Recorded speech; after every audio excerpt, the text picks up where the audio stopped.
I'm very honored to be here to present you our part of the project, which is the collaborative robot which we designed. So,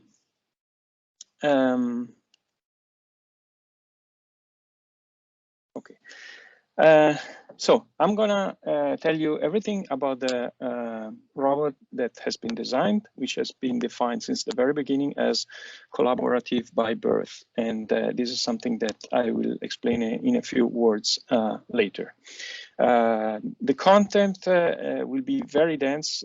We have many things to show, but we will go through about pretty much everything, but very fast. So fasten your seatbelt. Okay, here we start with the highlights, just in a nutshell, what this robot can achieve. So in terms of specs, main specs, you can see the reach is about 1 meter. The robot has been designed with a 15 payload goal. The position accuracy, thanks to the vast amount of the encoders, is fairly high, so it's 0.05 millimeters, and the speed is up to 1 meter in very specific conditions. And then I'm gonna present you the main features, which are this dual operation mode, collaborative and industrial. I'm gonna talk about the high joint sensitivity. I will explain the hybrid braking system, allowing the robot to achieve these performances. And then I will mention about the capacitive sensing system on the joints, and eventually the cherries on the pie about these advanced interaction capabilities that we included. So here, very briefly, you can see the design, overall design of the robot, the sizes, and so not much to say here. In this sense, it is quite a traditional design with 6 axes and the links needed to connect all of them. Okay. When it comes to the operation modes, here is probably where we make the difference with what's available currently on the market. With the robot that we designed, we essentially have two operation modes. One is industrial and one is collaborative. And what is peculiar about the robot that we designed is that we are able to seamlessly go from one to the other, and the operator essentially does not even notice that.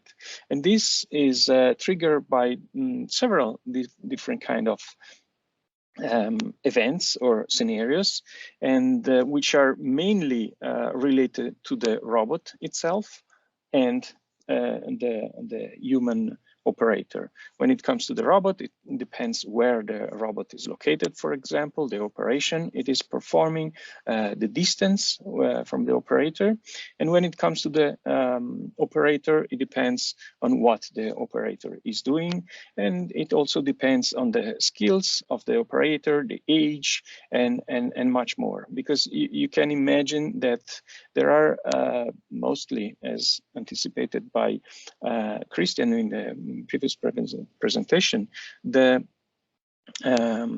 human operator can be very, very different.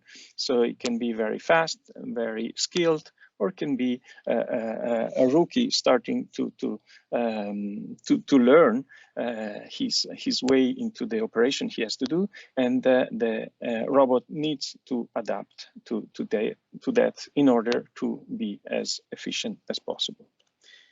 The design, just a few words about the core essentially of the joints. It is composed by a torque motor, which is hollow, is made by a stator and a rotor. This allows the cables to go through it and make a very clean design.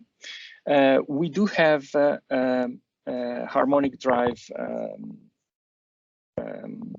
gearbox, which is essentially zero backlash, and so it is very accurate and provides very high ratio within a very compact form factor. We have a double encoder solution before and after the gearbox, which provides very high accuracy in positioning and in the ability to detect anything which is happening to the robot. We have a brake solution, which I will go into more details on the next slide. And then it's important to see that all the electronics is embedded within the joint itself. Okay, 2 words about the braking solution. So we came up with this design, which we thought was the best. You cannot just choose a solution and use it everywhere in the robot. That would not be efficient, because the bigger joints have specific requirements and the smaller joints have different requirements. So that's why for the 3 bigger joints, we did use a hybrid solution in which we use the, let's say, more traditional electromagnetic spring-loaded, essentially, type of brakes. But we combine that with an electronic type of braking system, in which essentially, as soon as an emergency event occurs, it will immediately short the coils within the motor. And this will immediately start the braking. And then as soon as the electromagnetic, which has an inertia because of its mechanical nature, kicks in, then this will complete the braking. For the smaller joints, we go for a more traditional mechanical type of brake with latch module, which makes it very, very small and light. Okay, 2 words about the electrical design of the robot. We do have a bus going through all the robots, and the single drives are connected through Ethercat. The tiny drive is very, very powerful, with a peak power of up to 60 amperes. And we use very special cables, very flexible, in order to be able to go through all the robots without any issues. Okay, this is the final look of the robot. And here, a very basic demonstration. You can see the robot moving, performing some pre-programmed sequence.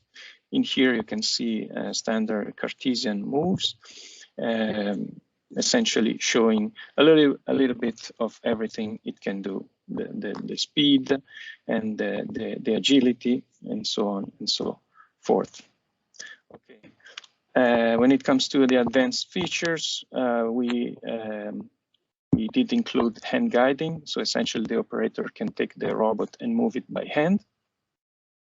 And on the right-hand side, you can see the gripper control is essentially a double click or double tap feature that is very useful when you perform hand teaching of the robot. You don't need to push any button, just double tap on the end effector itself. When it comes to the teach mode, that's actually a quite long movie, so I'm gonna just start it and then move to the next one. You can see how the teach mode would work. On the right-hand side, you can see the collision detection feature, in which when the robot is moving, if somebody touches it, it immediately detects it and stops the robot. Okay, two words about the capacitive skin that we are planning to integrate in the robot. In here, in this movie, you can see its effectiveness, so that when somebody approaches the robot with a distance up to 25 millimeters, it is able to detect it and prevent the collision in the first place. Okay, and here the cherry on top, we included a very fancy feature which we have not seen before. So what we did was to include and embed into the end effector essentially the ability to have communication with the operator through an interactive display. This is a flexible OLED touch display, very high resolution, which allows to essentially display anything.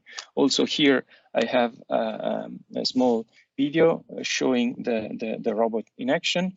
Everything is in development, so all what you can see is being updated essentially daily with new features and new functionalities, and allows really to do a lot. On the one hand side, during the operation, during production of something, it clearly shows the operator what is going on. And concurrently, also during the teaching phase or so, it displays a bunch of information, graph, stats, and very, very useful type of information.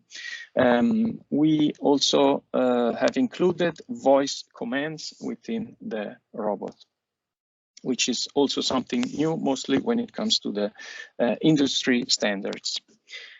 Here, just a brief slide to show that the graphics design is also going on. And the last slide is about the safety certification process that we are currently going through in order to get a final certification for the robot. And with this slide, I thank you very much for the attention, and questions are more than welcome, either now or later or whenever you want. Thank you very much.